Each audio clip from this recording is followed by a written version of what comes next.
grip.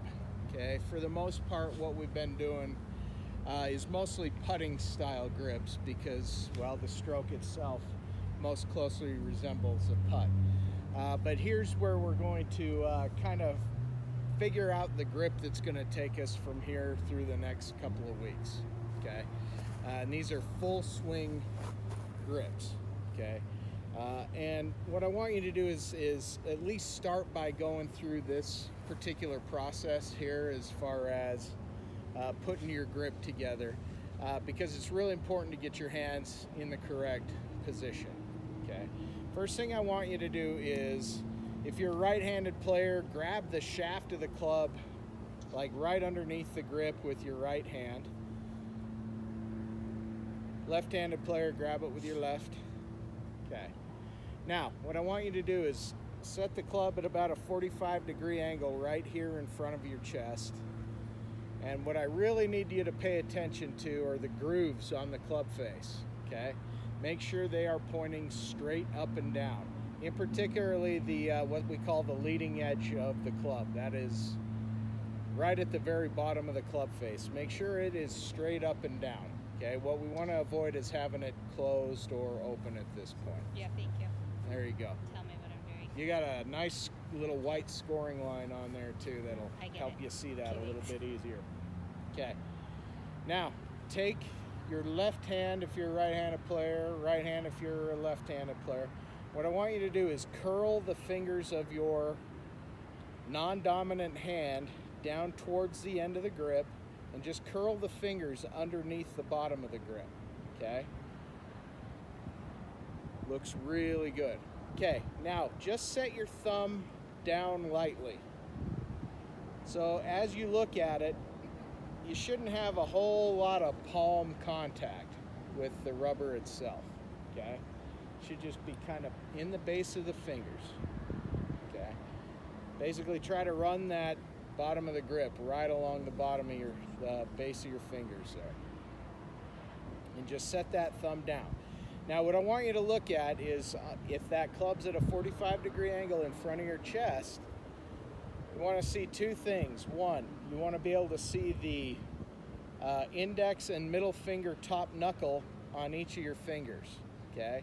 If you can't see either of those, that means your hand is too far underneath. So bring it a little more over the top. The other thing I want you to look at is for what we call the V of that left hand, your right hand. You want that V is that little shape formed by the thumb and the base of your forefinger. If you got the club in front of your chest like this, that V should point kind of towards your right ear. All right? Want to make sure that's just right towards that right ear, and that's what we call a neutral left hand position.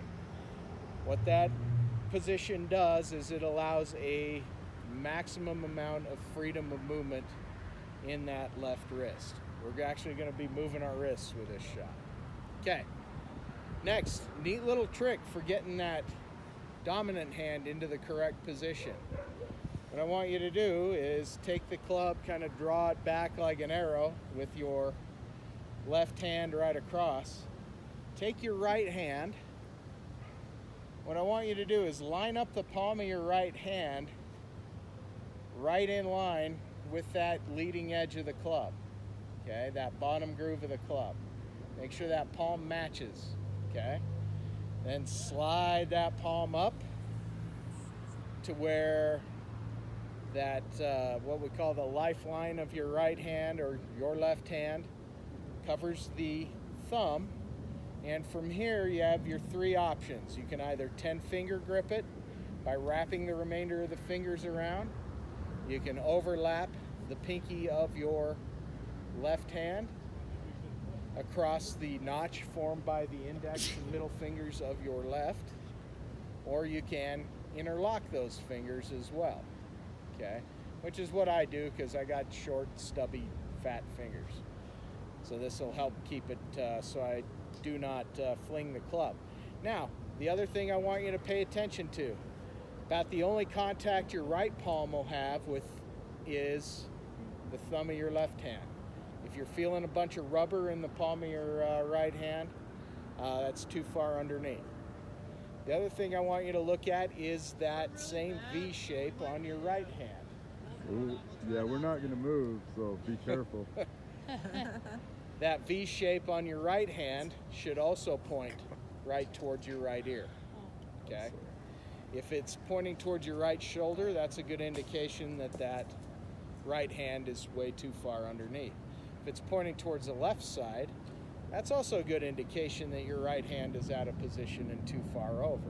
That's going to make it really difficult to square the club face when you're coming through the hitting area. Okay?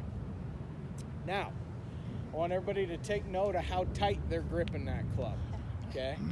My guess is, since most of you are just kind of beginners, you're holding it way too tight. Okay?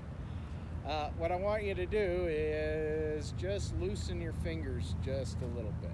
Okay?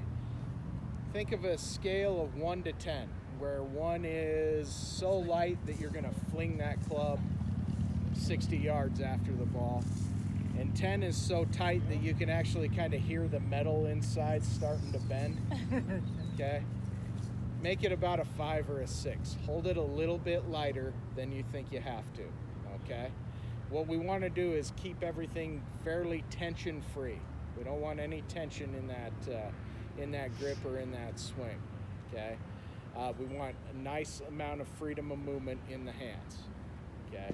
And if you're gripping really tight, all that tension just tightens everything from your wrists to your elbows to your shoulders, everything. And it makes for a really kind of chunky, slow swing that doesn't have a whole lot of good flow to it. Okay? So hold it, I like to call it the baby bird as far as grip pressure goes. You know, pretend you got a baby bird in your hand. You just want to hold it just tight enough where it doesn't get away, and you know, not so tight that its eyes pop out or something. All right? Just nice and loose. Okay? Trust me, if it's in your fingers, you're not going to fling the ball after it. Excellent. Okay, I gave everybody a golf tee. In the end of your grip, there should be a tiny little hole. Okay? What I want you to do is take that golf tee. That's pretty cool. And push that about 1/3 of an inch down into that hole. You don't want to go too deep with it. And be really careful with that in there. If you end up breaking that tee off, you're going to end up with a rattle in the club that will drive you insane. Okay? That tee will serve a purpose here in just a second. Okay, let's have everybody kind of come around this way, and I'll kind of demonstrate stance, posture, and we'll actually kind of get into position to hit some shots. Okay, so for this particular shot, we need to add in some more movement now. We're going to be shifting our weight back to the right side, and then shifting it to the left on the downswing, to the rear foot, and then shifting it to the forward front on the downswing. What we're also going to be doing is we're going to be raising the hands quite a bit higher, and we're going to be bending the wrists on the backswing a little bit, okay? There's also going to be a little bit of shoulder turn involved. There's also going to be a slight amount of hip turn on the backswing and a fairly pronounced hip turn on the downswing and follow through. So basically every body part that I've been telling you not to move for the last 2 weeks, now we got to like break the chains off and start moving a little bit, okay? And the reason being is we need that extra movement in order to hit that ball far enough to clear this long, thick grass. So, basic setup. We're going to get into an athletic stance. That is your feet roughly shoulder width apart. And by shoulder width, again, what I mean is the insides of your feet to your armpits. Ball position. Now, last week we weren't shifting the weight, but we still needed to hit down on the ball, remember? So in order to hit down on the ball, we had the ball positioned somewhere between the center of the stance and the back foot, okay? Now, on this particular shot, we're going to be shifting to that front leg, okay? What that does is that means that club is going to bottom out a little bit later in the shot. So in order to hit down on the ball, we now need to move the ball forward in the stance, closer to the target side foot, okay? And you can put it pretty much anywhere between the center of the stance and the inside of that front foot. And the ball will do different things when hit correctly, just based on where it's placed in that kind of spectrum. Usually with the proper technique, the closer it is to that front foot, the higher it's going to fly, the shorter it's going to fly, and the less it's going to roll when it lands.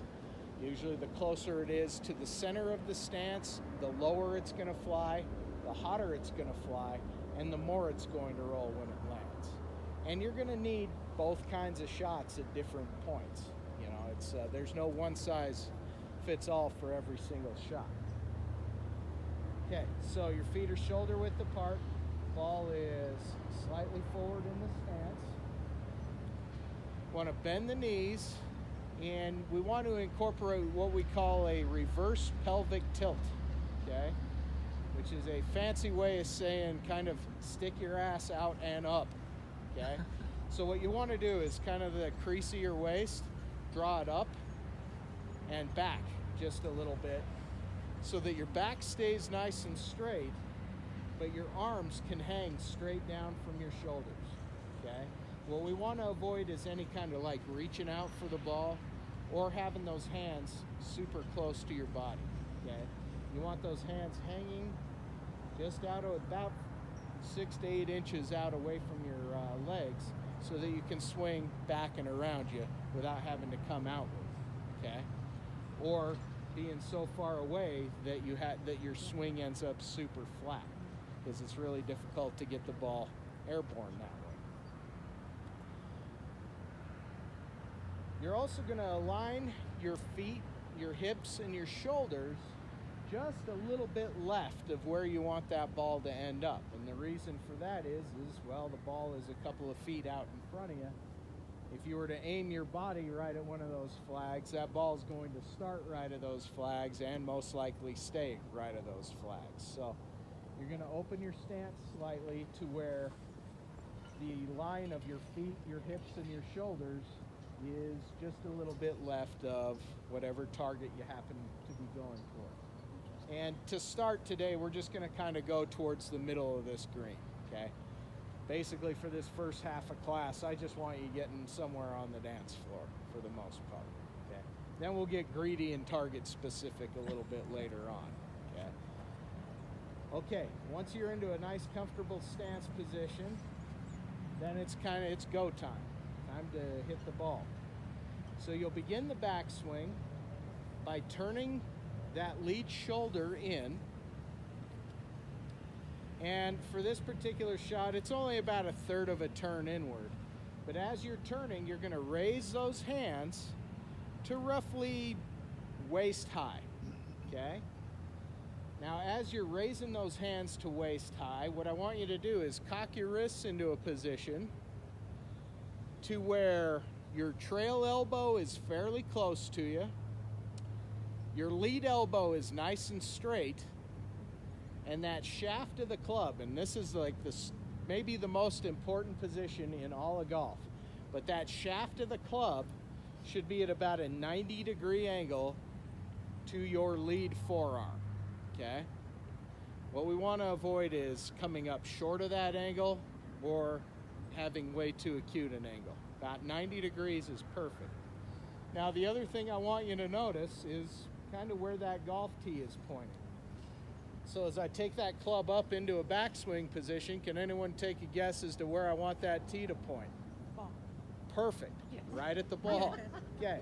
Or somewhere on that target line. Occasionally you're going to have to take a little longer backswing, but that shaft of the club should point somewhere right along that target line, okay? That's the most efficient position for getting that club head back down to the ball, back down to the ground, okay?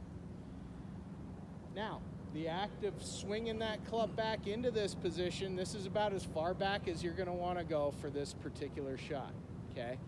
But the act of that turn and raising those hands, what it should have done is shift a little bit of weight to that right leg, okay? And here's where the concept of weight shift and transition comes in. So you're going to want to keep that right knee flexed and feel that weight load to the inside of that trail foot, okay? What we want to avoid is having it get to the outside of that foot. So keep that right knee or your trail knee flexed so that your weight stays on the inside of that foot, okay? Now for the downswing. Just initiate the downswing, and this holds true for every shot we hit from here on out. To initiate that downswing, the first thing that needs to happen is you need to start moving off of that trail leg, okay? So you're going to want to initiate the downswing by pushing and turning off of that right leg, that trail leg. Now you'll notice what happens with my hands as soon as I start that move. Notice how my hands start to come down, right? That's what should trigger the downswing, okay? You need to trigger the downswing by shifting the weight to your front side, okay? If you start down with the hands first and then start moving the weight, more often than not, you will stub the ground behind the ball, and the ball will go about 6 inches, okay? So that lower body will always trigger the downswing, not the other way around. But once you get started by turning that weight onto your front side, you're going to drop that club down into the ball, continue that shoulder turn, and one thing you might want to think about, taking your trail knee and touching your lead knee with it. That forces everything off onto that front leg. It also has that nice added benefit of clearing that left hip out of the way. And your finish should somewhat mirror your backswing, okay? You want to bump the ground underneath the ball. And at the finish, now your left elbow comes in close, your right elbow extends, and the club should finish roughly 90 degrees to that right, your trail forearm, okay, as you come through. So it's a very, so that's like the 10-minute version of a swing that's going to take all of 2 seconds to execute. But you just draw that club back, push, drop that club head down into the ball, okay? Now I'm notoriously bad at demo shots, but we'll see if I can make one work.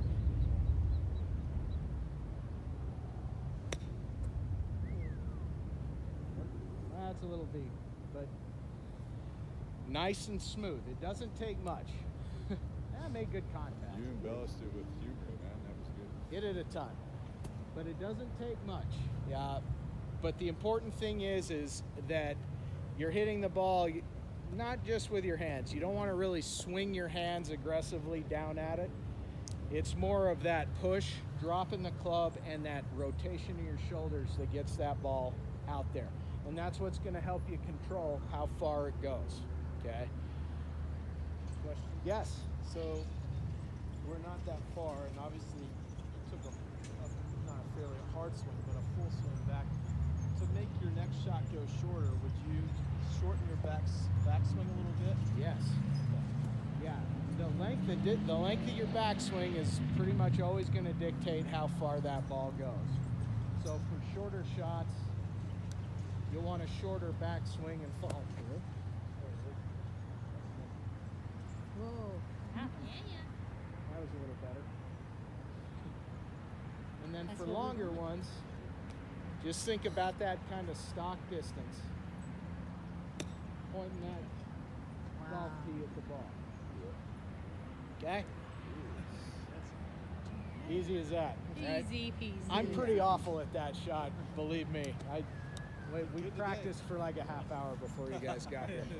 This is Okay, gonna be bad. everybody ready to try and get a few airborne? Okay, a couple of things I want you to do real quick.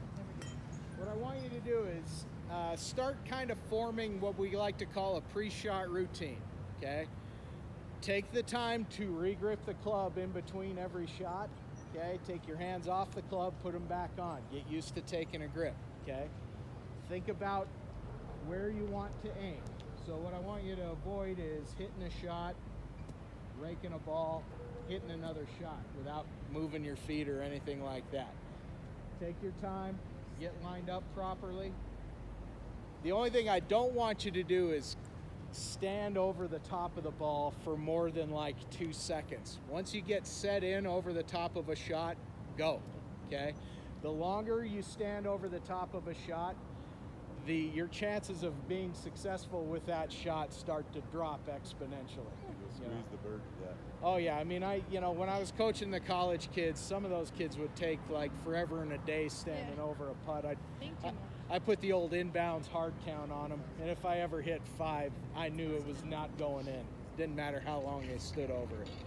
So, all right. Any other questions or? Okay. Mr. Magic and I will be working the line.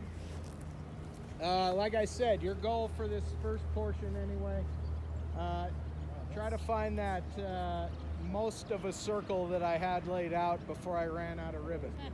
Okay? And remind me what you said, like to pop in the air you want to versus. Okay. Is it the ball or The ball position.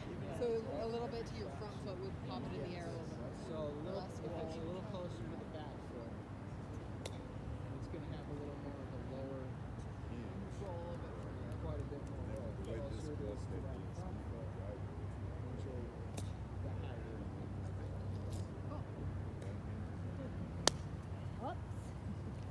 By the way, you guys are going to hit some really terrible shots to start. Thanks.